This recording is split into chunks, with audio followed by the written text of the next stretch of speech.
lots going on right now, lots of questions. There's a new trend, though, that we have to talk about. It is on TikTok. That might send your students to the doctors. So this is very important here. We're also looking into some other health questions as more students head back to school. So we're live now with Dr. Carol Wellaway from Baylor Scott & White. Thank you so much for joining us once again to talk about all of this. You're becoming a staple for so many folks here, answering so many of these questions. This trend is weird.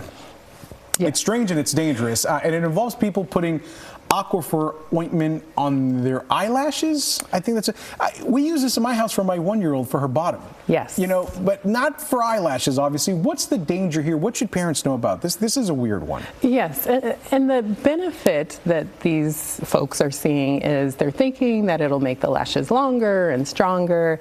It does not do either of those. It can make them nice and shiny appearing and look healthier, but the concern is if you get a lot of that in your eye, irritating to your eye. Well, that's not what it was meant for. So obviously stay away from that. If you see your kid doing that, you know, you slap that away from their hands, right? And tell them not to do that again.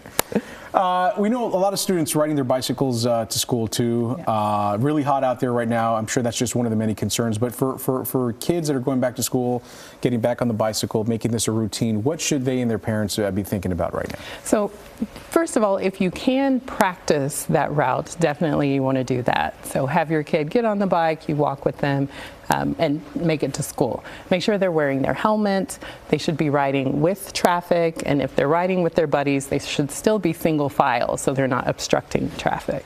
Okay, those are for the kids that are on the bikes. Now, kids that are waiting for school buses, that's another thing that they have to be mindful of as well, because maybe some of the other motorists are not used to having the buses back on the routes again. Yes, very true. So you want your kid to walk along the sidewalk again. They should take 3 giant steps, so be about 6 feet from the curb for their own safety.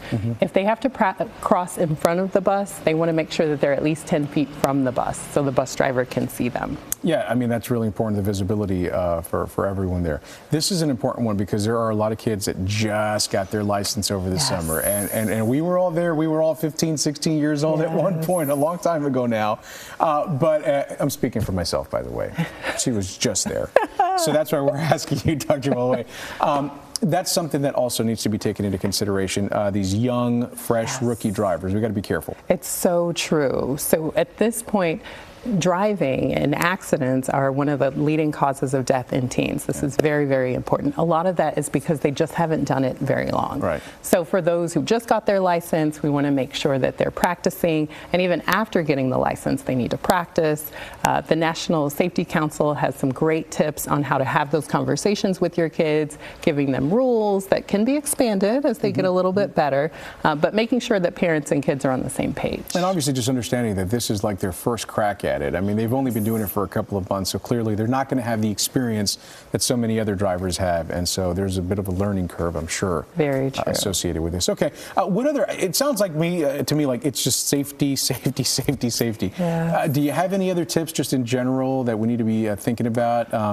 Whether it's to tell kids to drink water all day long, all the way from water. It's hot outside. Yeah, absolutely. But anything else that parents should be telling their kids? So backpacks. This is an important one, and one that I have to talk to my son about. They should not weigh a ton.